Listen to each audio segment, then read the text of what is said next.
Om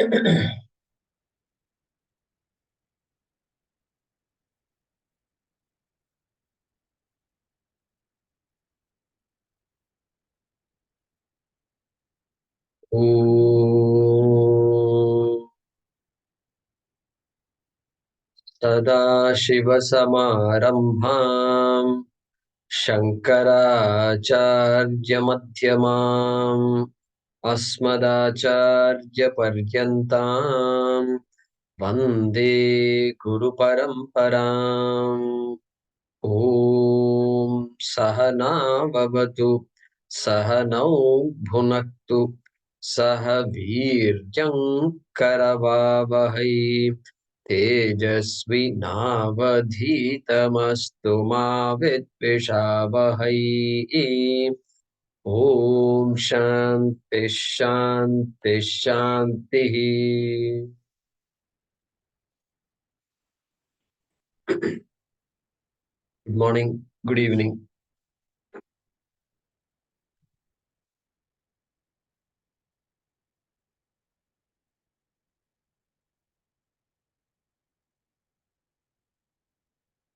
So it's been a month since we had our last session, and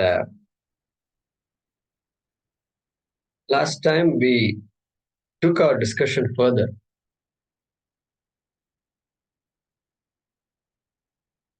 to unfold the idea of this I versus not I. I and not I. There are only two things in this universe, I and not I. That's one way of dividing the universe. There are many ways of studying the universe, right? Living being, non living.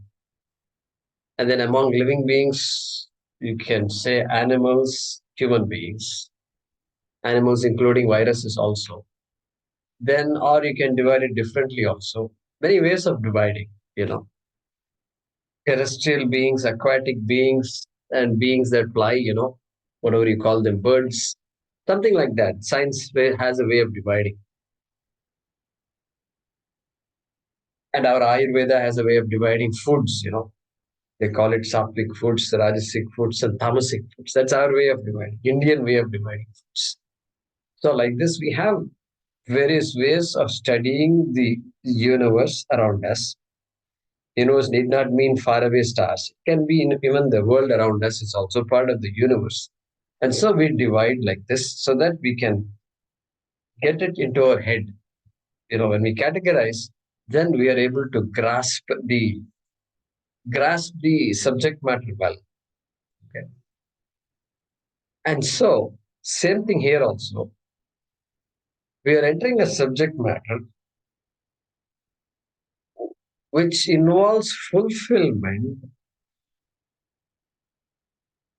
In school, no teacher taught me how to be fulfilled. They taught me math, physics, chemistry, geography, history, English, Hindi, Telugu, languages. So many subjects we learned, but no subject was called fulfillment. Correct? No teacher told me or no professor told me, you're learning a lot of stuff, but you know what? You could end up making a lot of money with what you're learning. You can survive with what you're learning, but you may or may not be happy with everything you've learned. If some teacher had told me that and made us all think in the class and argue, debate amongst each other, like create all these mock debates, and are you going to be happy? And made us think those days. If education could have made me happy, then all educated people would be happy today. Like that, if the teachers had made us think, then immediately the youth and children are very they're ready to learn new stuff, and we shouldn't dumb down their intelligence. And so we could have said, it would strike us, it would have struck home then itself. Correct? That what, this thing is very interesting. And by the time the guy comes out of college, if the girl or boy would know, what What I'm doing is for my survival. Survival acceptable. I need to do all this for my survival. Because to get a job, I need to have a degree. And I need to have a job because I need to earn some money. And I need to earn some money because without money, I can't bring bread to the table, etc. That thing is very clear. But still, all of this, the years and years of study, need not make my life fulfilled. If we all had known that those days, this subject would not be new to us. Correct? It was new to me. In when I was uh, say 25 years ago, until that time, which means I must have been I was 35 at that time, I think. Anyway, yeah, exactly, 30 or so. And at that time, I didn't know all these things. I Swamiji had come to the city, and there was a Swami Dayananda Saraswati. By then, he was a giant in the field of Vedanta. And there was an advertisement, there was a notice in the board in my chemical engineering department of Purdue University. And it said, talks on Who Am I by Swami Dayananda Saraswati and Indianapolis. Because I was studying in Purdue. And so it's about an hour north of Indianapolis. And so, and you know what I thought to myself? I said, who am I? What kind of question that is? What kind of, as though I don't know who I am. I know very well who I am.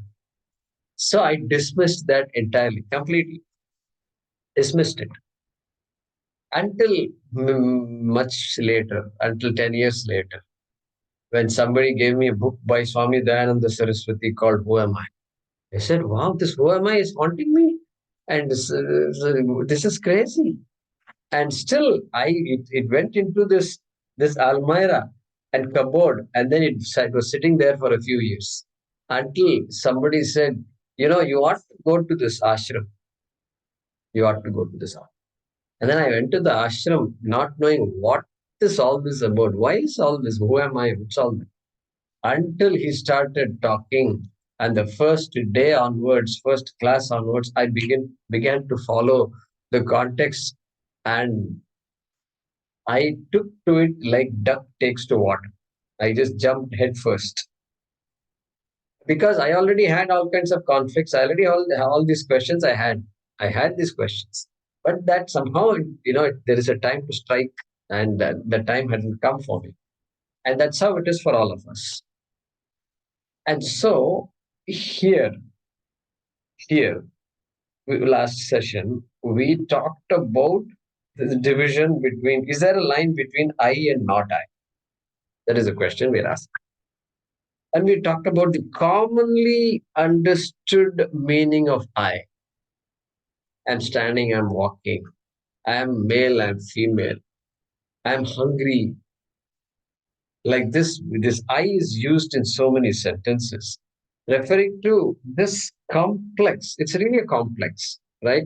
This body, mind, sense complex. And our Shastram says, your fulfillment you think you are going to derive by going to heaven. I'm now coming to Shastram. So long I didn't talk about Shastram, right? Shastram means scripture. And I didn't talk about it because it was not necessary. But now the Shastram says, hey, your idea of good fulfillment was God will take care of you after you die. And he will take you all the way to heaven, which you don't know where. Only after you die, you can go to heaven.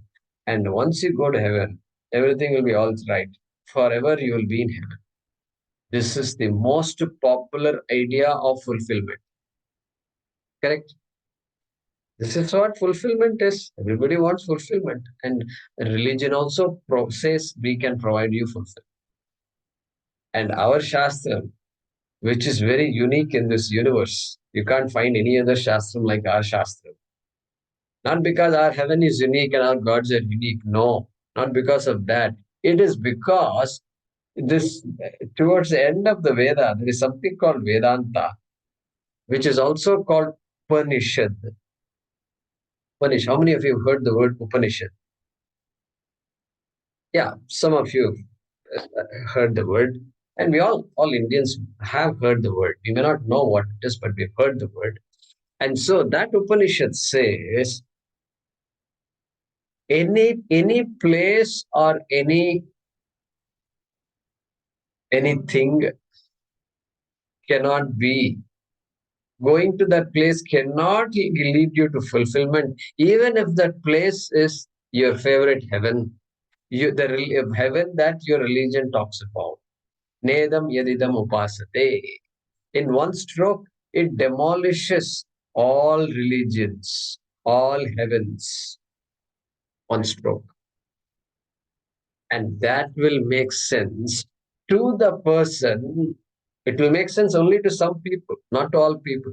To the people who have thought through this, who had their own conflicts, and they out of their own examination of their experiences, life experiences, they've said, you know what, this thing is not going to take me anywhere. I need something more than what I'm getting.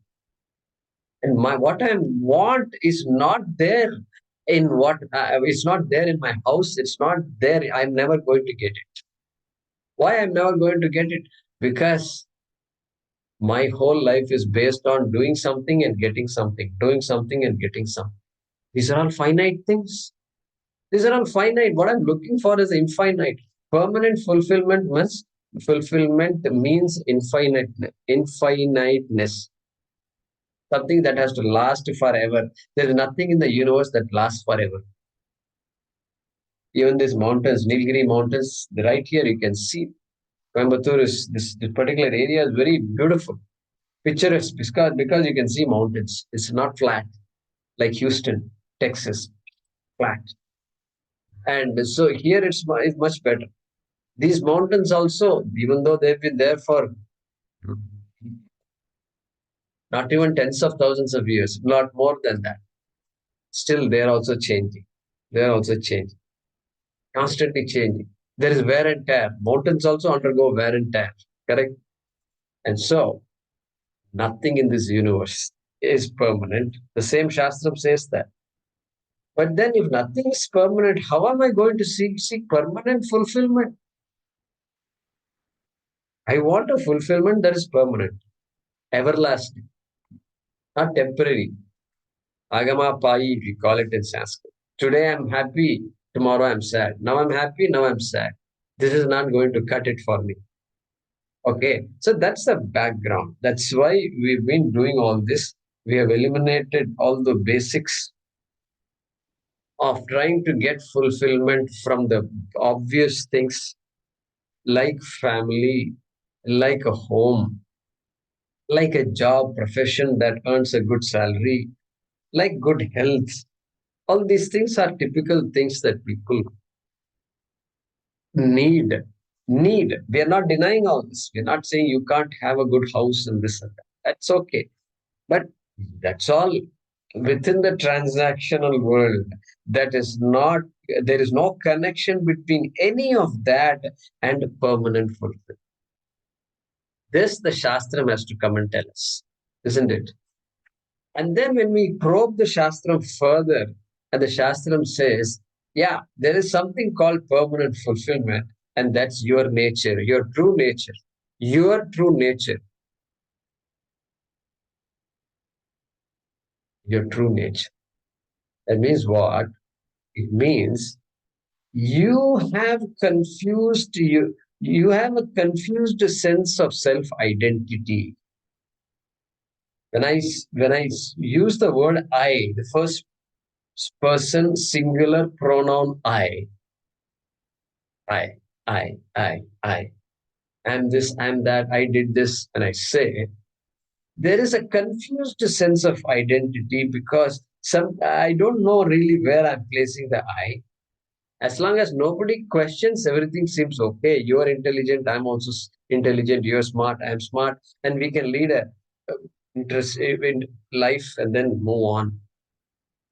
We can call each other very smart people, good friends, we can call each other as good friends.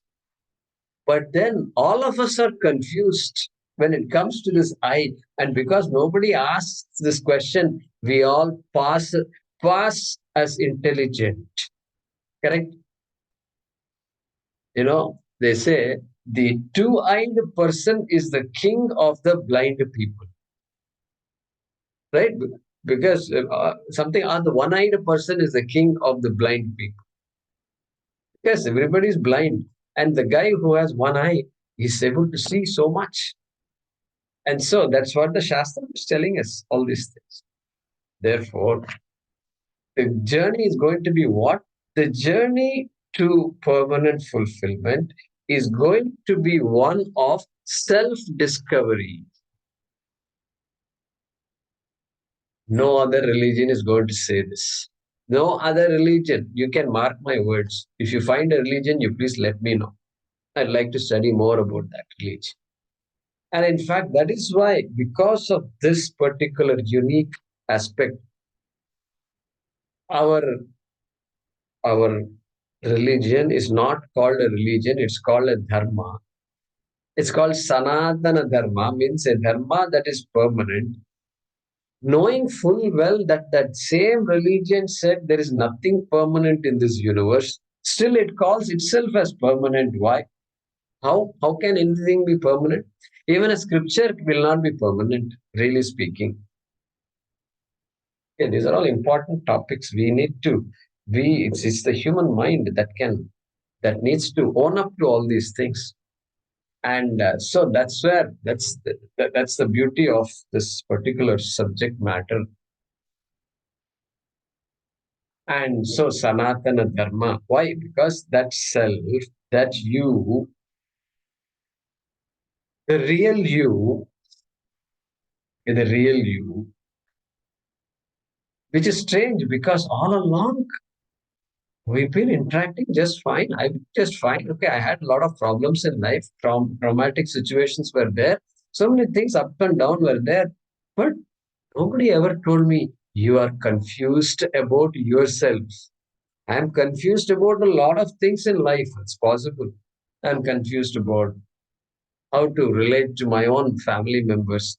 I'm confused about how to deal with people at work, etc. Possibility is there, and so I need to work on myself. That I know, but I'm confused about my own identity.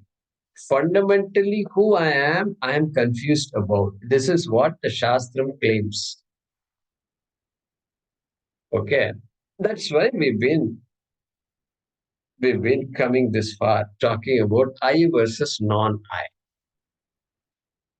If we did not come to this, we will be within the realm of this transactional universe.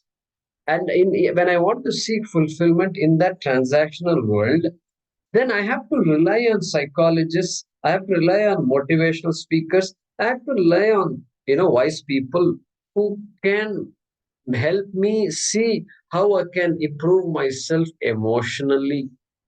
A psychologist will say, no, you have this problem. You do get angry and you shout at your family members. That's why you have a problem.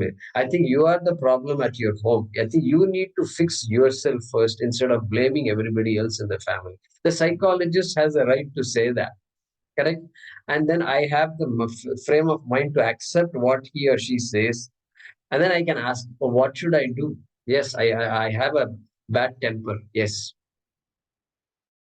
until now, he never accepted. Everybody told him he had a bad temper. He never agreed to that or he was not open to that. But now, after listening to the psychologist, we listen to our psychologist because we pay them a lot of money. And when you pay them money, then it becomes a transaction. Until then, it's like, who are you to tell me? You also have a bad temper. I'll tell you all the things about you. You're stupid. So it becomes defensive. But in the psychologist's office room, suddenly things are different because you are going to pay them $100 or whatever it is. And so now you're open for things. Yeah, yeah. I think, John, you're right.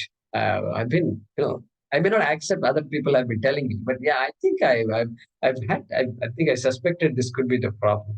I need to work on this. Really, you're sure you want to work on it? Yeah, I do want to work on it. Okay, so there are some tips, etc. Maximum, this is what we can do. This is what we can.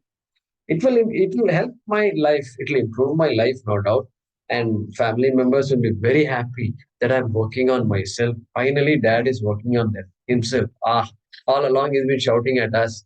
Finally, for a change, what happened? Our stars have aligned or what? And so now things are looking different. That's how far we can go in this transactional world. That's how far we can. Then we are now going beyond that. Beyond that. That's why I always say what I'm talking is not a pep talk. It may be motivating, but it's not a motivational talk, really speaking. Why? Because we are talking about some fundamental truths here. This is self-discovery, self-discovery. And so all this is the background. And last time when we discussed this idea of I versus not I, it was a bit difficult to some of you. Means all concepts were not easy to grasp because you're all listening to it for the first time. Even though Rashtar and others said Drashta, Bhokta, and all, he mentioned these words, and from his tradition, he just heard it. He had not attended Vedanta classes before, probably, I don't know. But we hear all these words just by living, just by being in a family, in a Hindu family especially. We hear these words. And so we we had that discussion last time. And so I can appreciate it when some of you say that this was this was a little too strong for me. Okay. In India, we make what's called decoction. And of course, in the US also you make decoction. And then it's coffee. So black coffee. Some people love black coffee. I could never handle black coffee. I had to put some milk or creamer or something in the coffee to dilute it a little bit. Only then I can. So maybe it was like decoction last session, right? I can appreciate that, and but that was only to give you an introduction. We are going to unfold it a little bit to a point where you can independently think of it by yourselves, and then decide the next steps. Okay.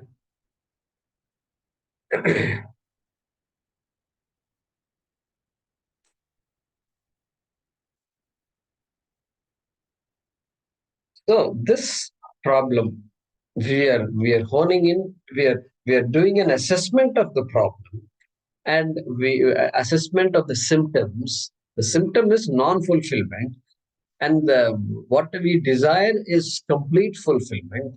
And we are analyzing the problem and have come to a diagnosis. A solution is self-discovery. Just to put it in a phrase that we can appreciate, self-discovery, fundamental self-discovery. It's not that I don't know who I am. I know my name. I know my family. I know my past. I know where I studied. I know where I lived those days. I know what degree I got. I know if I'm educated or not educated. I know if I'm a professional or not. I know all those things about myself. There is no confusion about that at all. I know which companies I work for. I know my children, my grandchildren, everything I know. So this self discovery is not about that kind of a self discovery. It's about further. It's about a confusion about really who I am, and that's the introduction we had last time. Whether I am the body, whether I am my sense organs, whether I am the mind itself. Am I the mind? These kinds of questions we introduced last time, and we appreciated that. Yeah, there is some I can mean different things at different times when make a statement which has the word I in it, okay, that I could mean any of these things Okay. I jogged this morning. I jogged this. Among these things, which is I? Is my legs I? Is my whole body I? Is it the mind I, or what? Or something else? So like that we talked about last. So the Shastram gives us an example. Some examples. Two people are walking. Two people are walking next to a stream. A stream is flowing, and it's like a canal. And then on both sides of the canal, there is a walking path where people walk. They jog. They walk in the evenings or mornings, and it's a wooded area. So there are trees on this side. There's a stream on this side. There is a rough path on which people are walking and jogging. It's twilight time. There are no lights here. The road is up there, and the lights are on the roadside, but not in the stream adjoining, or not on this. There are no lights at all. It's twilight. It's getting dark. It's not dark, but it's getting dark. Pretty soon, it's going to be dark. So they are both of two friends are walking on this path, and it's getting dark. Suddenly, one person stops with fear. Wait, wait. What happened? Just wait. There is somebody there standing, and he has a gun in his hand. Look, just look. They say, where? What? Where is the? What are you talking about?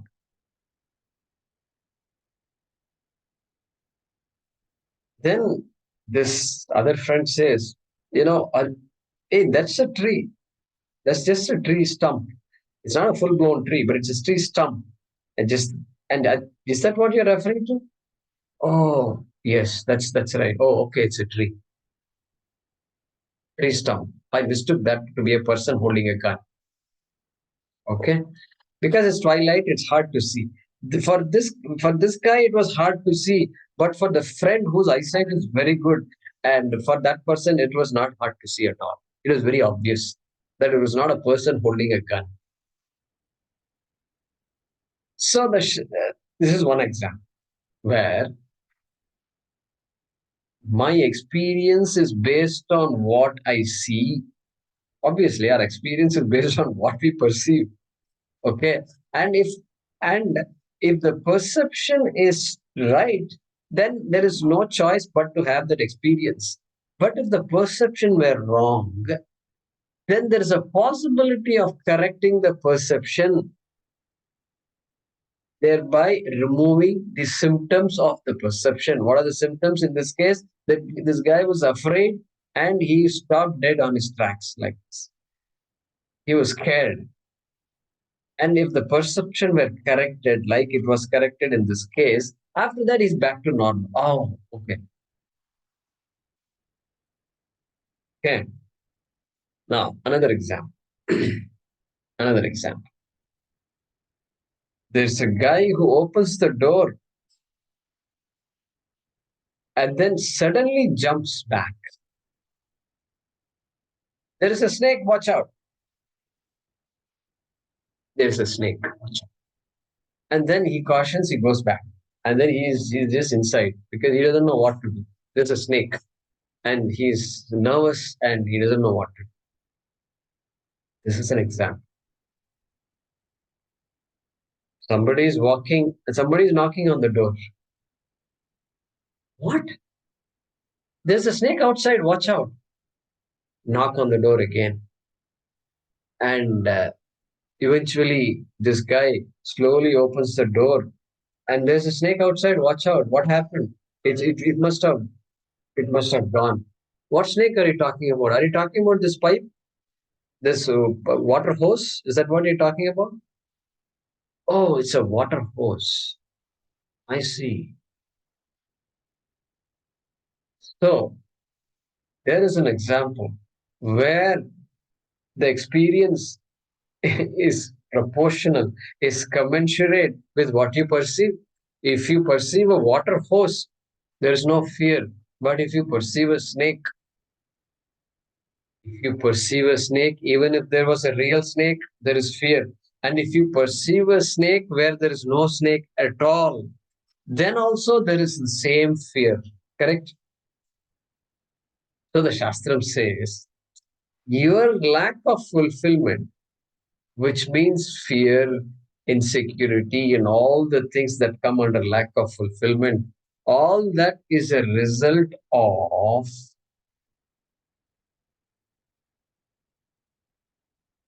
a mistaken self identity, which is of the nature of seeing the snake where there is no snake. Okay. Which is like seeing a snake on a rope. Like that, you're seeing a threat where there is no threat in this universe. And because why can't there be any threat? Wait a minute, what are you talking? I don't understand. Bacteria are hitting me from every side, and viruses are hitting me from every side, and you're telling me there's no threat at all. Yeah, all that is transactional, all right. But the real you, it's all transactional. Yeah, your body is going to be affected by bacteria. Till the last day, it's going to be affected. Even on the last day, bacteria are needed to decompose the body. Okay, it's good. Bacteria is good. Vultures are good. We need them. But that's not the real I. That body that you say is threatened by all these forces is not the real I. Okay, that's where we are coming from. And so that you have looked at the world differently. You have perceived world differently, and you see a threat in the world. You see a threat in the body. You see threat everywhere. That's why you're not fulfilled. That's where the Shastram is going. Okay. This is a very big topic. I don't expect you to 100% follow everything I'm saying. Okay. Please keep that in mind. This is an introduction which has to be expanded, explored further. And that's what Premaji is studying in our classes, Bhagavad Gita classes, Upanishad classes. That's why we study these texts, which takes us through all these things. Okay. This is like a sneak preview for you. And so, and so the conclusion we can draw here is when I have an experience like the experience of having seen a snake and then retreating, running away from that, Shastram says, keep that experience with you, but never take experiences as absolutely real.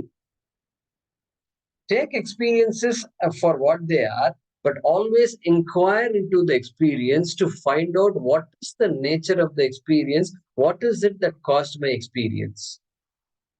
You might be surprised to find some answers. Like this guy was surprised when he was told it's a fire hose, it's your own fire hose. You're looking at your own fire hose, which you dropped it outside yesterday night at the garden, and it went all the way around the house, and you see a snake on your own fire hose. Not fire hose, I'm sorry, water hose. It's yours. So finally, oh my God, yeah, what a fool I was. What a fool I was. So this guy required somebody to tell him, hey, your experience, you had that experience, but did you stop and think about this? Did you at least say, you know what, this can't be.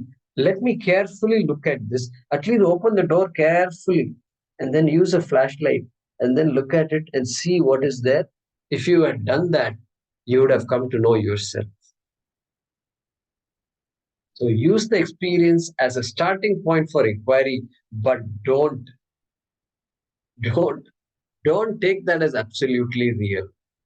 Absolutely. See, look at I'm saying use. No, I didn't say don't use that as real. Don't take that experience as real. Absolutely real. Absolutely real means what? The truth about life is that I'm unfulfilled. That's absolutely taking my experience as absolutely real. Correct? I'll give you another example.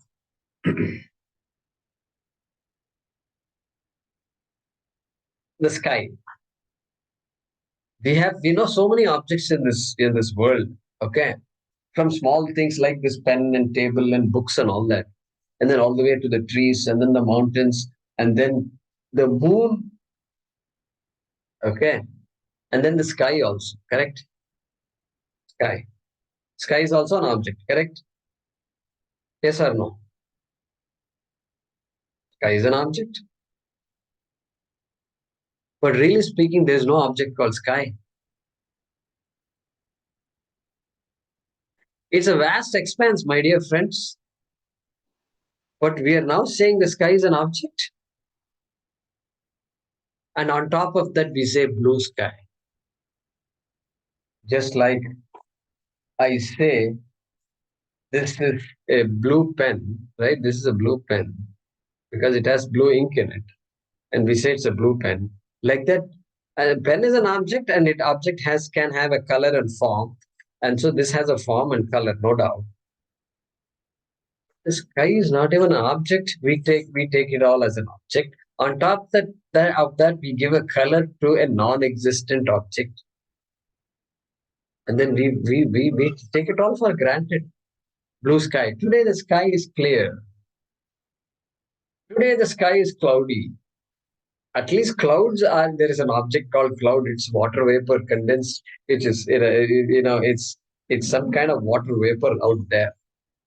At least that is acceptable. There's an object called a cloud. But sky is not even an object. Blue sky, that's a joke.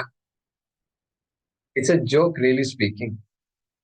A lot of things we see, lot of things we take for granted, but they're all not really true. I'm just giving you some examples. Okay. I'll give you another example. The sun is revolving around the earth, correct? Sun is revolving around the earth. The sun is rising, right? And it goes up like this, comes down on the other side. And the world over, they thought that the sun is revolving around the earth because that's the experience, correct? That's the universal human experience, is that the sun is every day it's making a circle around the earth. It takes one day, 24 hours for the sun to go around the earth, correct? But you and I know, my dear friends, even though this is the experience, the fact is entirely opposite. Entirely opposite. It's not the sun that is revolving around the earth, it is the earth that is revolving around the sun. Which you can know only if you inquire into your experience. You have to ask the question, really? Is the sun revolving around the earth? Only the person who asks that question will have the benefit of knowing the truth that the sun does not revolve around the earth. Only the person who asks. Correct? And the world over, they were thinking that the sun revolves around the earth. And when people came and scientists came and said, no, no, it's not the sun that's moving, it's the earth that is moving. In India, we knew this long ago. And we have mantras that talk about the earth's movement around the sun. Okay. We were told that Indians were uncivilized and people who didn't know anything. We knew a lot. That will keep that discussion for a separate day, another day. But in the West, in 1600, many, these astronomers said this. They came up Copernicus, Galileo, before that Bruno. Okay. So this Gerardo, I think his name is Gerardo Bruno, I forget now. And Giordano Bruno, that's his name, Giordano Bruno. He is an Italian guy, Italian astronomer. He was burnt alive by the Catholic Church. Burnt alive, my dear friends. Look at the book Burned Alive. There is a book called Burned Alive. Okay? And the church made an attempt to to de-link the theology to, that's because the church burnt him alive because of his theology. That's what they were trying to say, and which was anti-Christian, anti-Christ. But the truth is, this man came and said, the sun is the center of the solar system, not the earth. And the church held on to this idea that the earth is the center, etc., etc. I don't know why religion should worry about whether the sun is in the center or the earth is in the center. They should talk about fulfillment, right? But they burnt him alive. That's by the way. That's by the way. But you see what kind of far reaching consequences it has. The guy was ready to ask the question, and we have all those. We now know, thanks to physics, we know exactly what the truth is. You can't go by your experience. But your knowledge of the fact that the sun is the center of the solar system does not deny you the experience of the sun moving around the earth, correct? Even though you know that this earth is revolving around the sun, still you can have the experience of the sun revolving around the earth. Experience, correct? The experience continues to be there every day. Every day, same experience. But the truth is entirely different. You know the truth. You know that I am the one who's going around this one, sun. And it's also due to rotation. The daily up and down is due to Earth's rotation. So Earth is rotating like that fast. And so I'm able to see the sun, same sun, in 24 hours. Okay.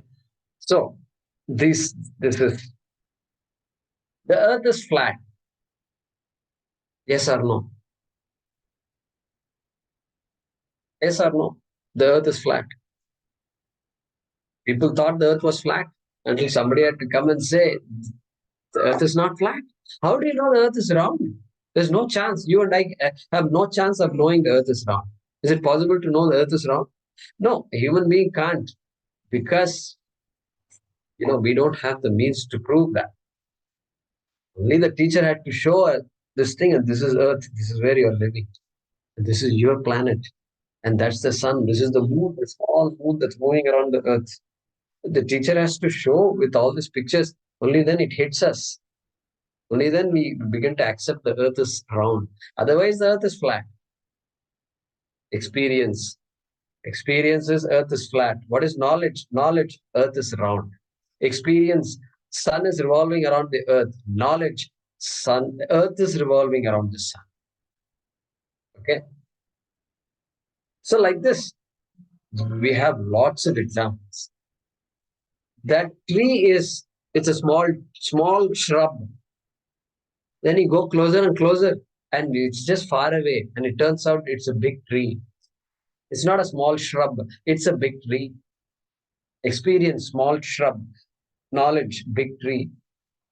Just because distance, you did not calculate the distance well enough, and so you got confused. Okay. Experience, there is a rainbow. Is rainbow an object? Is rainbow an object?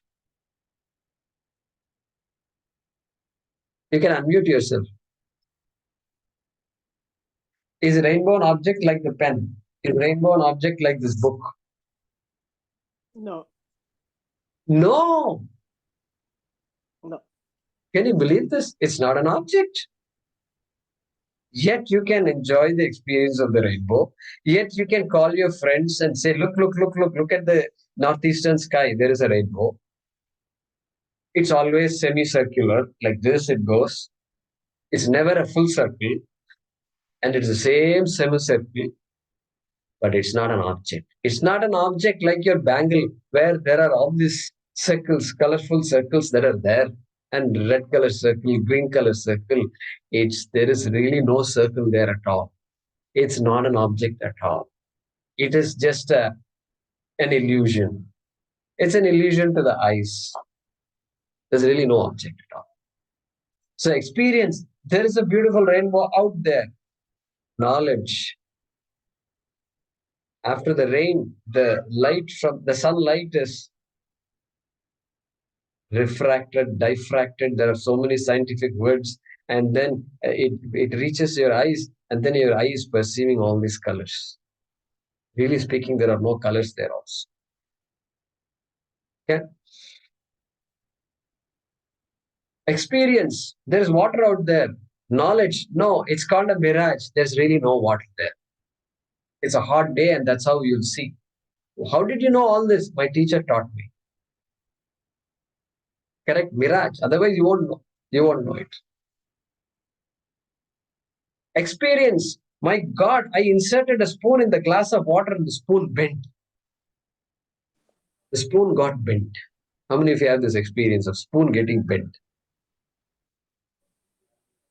Okay, if you don't have that experience, you should do that. Take a transparent glass of water, please. Don't take a glass means, don't take, in India, glass means this. It's not transparent. And we don't use literal glass. It's very unusual. We always have this. And we call it ever silver tumbler. That's what we call this. Okay. So don't do this experiment. Take a transparent glass, the tall glass of water, or even a wide based glass of water. Fill it up, and then put a spoon in it, a metal spoon, your typical spoon in it, silver spoon. Put it in there and see what happens. The spoon goes inside, and here is the water. It goes inside, and suddenly the spoon takes a different direction. It goes like this. It goes like this. Not like this. It goes like this. It will appear bent. Please do that experiment if you have not seen it. Okay. Spoon bends. Oh my God, my spoon got bent. Okay, it got bent. Don't worry. I'll take care of it.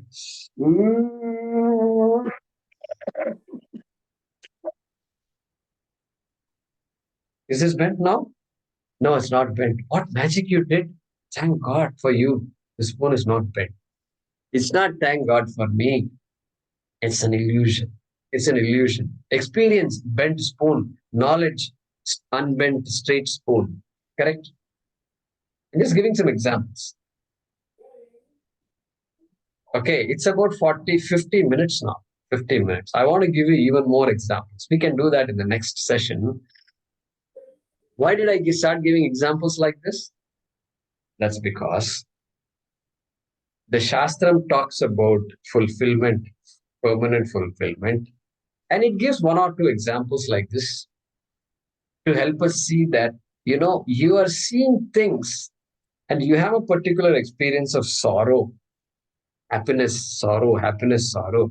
But that's not the absolute truth. And that's the you that you are thinking about. The idea of I that I have is not the real I. It's an idea. It's an idea of a false I. False I means what? I don't exist. I exist. Is that I? No. I do exist, all right. But you're talking about the body, which is impermanent, which is constantly changing, which is going to be subject to illness, disease, and so you are never going to get permanent fulfillment from the body. But you at the same time you cannot stop seeking for permanent fulfillment. And so you've got a catch-22 situation. I want permanent fulfillment, but you're telling me the body is impermanent. You're telling me the mind is impermanent. You're telling me the sense organs like the eyes are constantly going to have problems. I have to constantly be visiting my eye doctor. And so there is never going to be permanent fulfillment. Shastram says there is going to be permanent. And it says that's you have to, it hones down the analysis to this idea of self-confusion, which can only be removed by self-discovery. That's where we are going. Okay. So I'll pause here. I think we've had a good dose here already. And I feel like stopping sooner, but Premaji, I don't know why. This is how I am. What to do? I'll accept my problem. So You're welcome to ask me questions. Let's have a discussion for a few minutes and get some feedback from you. And is there anything you learned from this session? I want to hear also. Anything new, perhaps? Okay.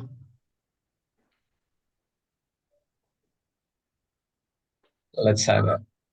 Premaji, what do you think? Yes, I agree that you do have a problem and you are who you are. Okay. I am also who I am.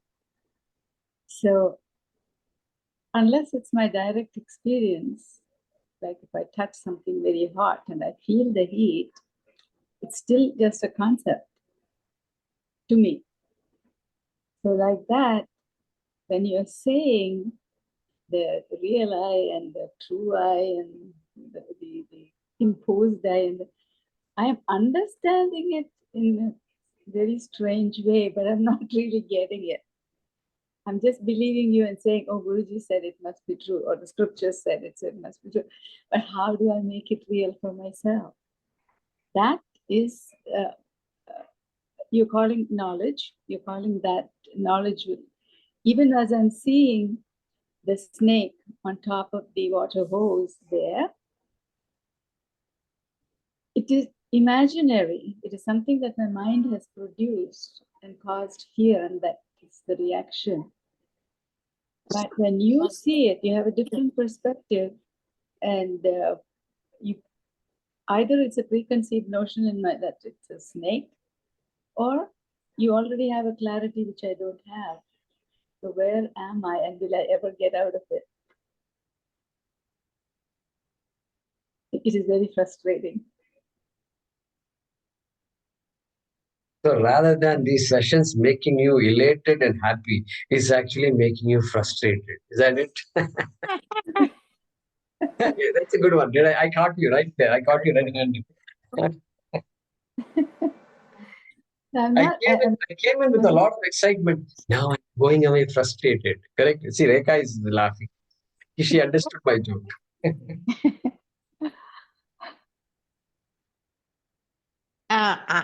I don't know. Premant is so much wiser than I am, but I think I reduced whatever you said very simplistically. So, which means I don't know if I've understood.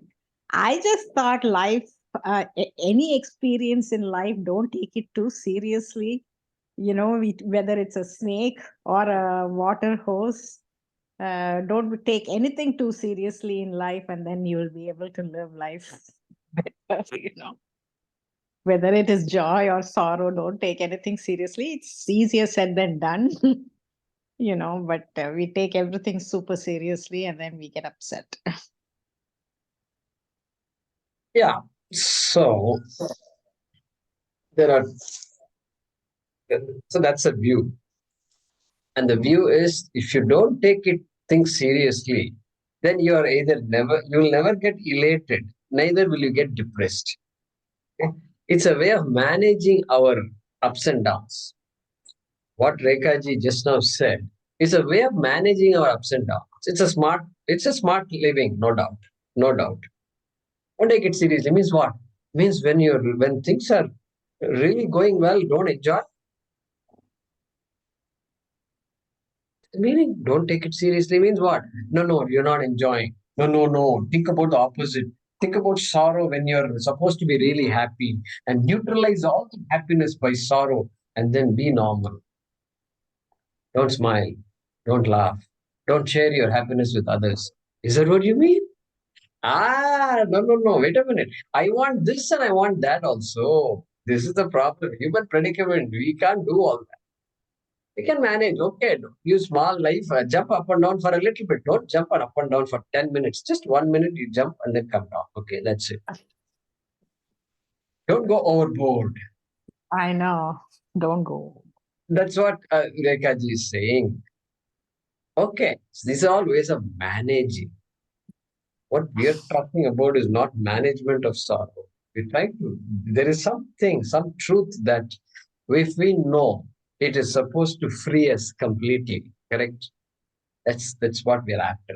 So they are two different things. And what Rekaji said is fine. I mean, that's what we've been doing all our lives. And we hear We like to hear wise people. We like to go to talks out there, public talks by well-known people who have some insights on these topics. Why? Because like what Rekaji said, we hear these things from them. If you allow yourself to be elated, then it won't take any time before I become depressed. This is the common knowledge we all have learned.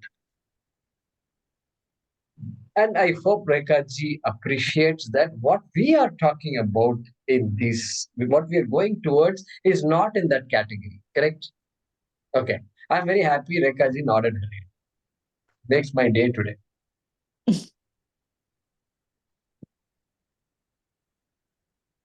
Okay. Anything else?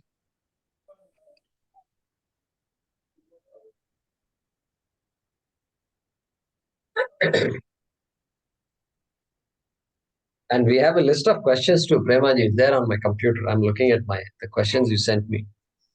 So the list is pretty big actually. That itself will take several sessions to finish. But for example, here I made a mark here where we discussed till last time. The question here is this. Okay, let me read this question. Is it your mind that feels gloom, or is the weather the cause for gloom? I hope the question was heard, right? Is it the mind that feels the gloom, or is the weather the cause of the gloom? Yeah, go ahead, anybody. Rashtar, Mind. go ahead and answer. Yeah, anybody. Mind. Mind sees the gloom. Mind feels. So weather is not the cause for the gloom. Is that what you're suggesting, Meenaji? All right. So some people in weather like this, they like it. Some people don't like it. So it's not the weather it's our way of perceiving it. So Meenaji is making an important observation. She's saying some people like it, some people don't like it. Means what? If it was true that the weather is the cause of gloom, then that same weather should make everybody sad, should make everybody gloomy, everybody's mind's gloomy. But it doesn't. Since it doesn't, you cannot blame the weather for your gloom. That's the logic that Veenaji is so saying.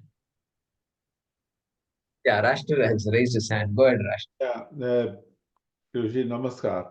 I actually wanted to explore, just like the words that come to my mind in terms of, you were talking about experience, is the Gyan and Vigyan. Because Gyan is what we call the knowledge or true knowledge. Vigyan is what we term as the deductive knowledge. And it is in the realm of what we see, what we perceive. And from the experience, we sometimes we deduce things, but that may not be absolutely true. You were giving the example of Earth rotating around the sun, or the sun rotating around the Earth.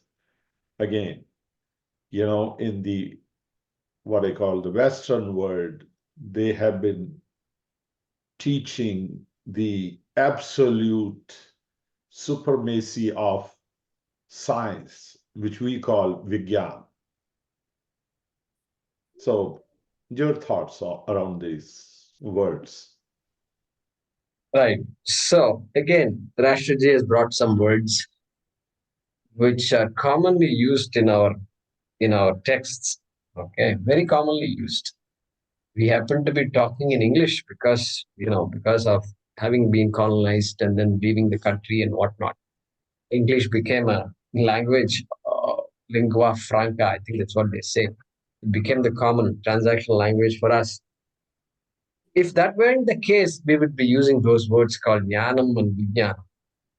Okay, so the two words, when they appear like that,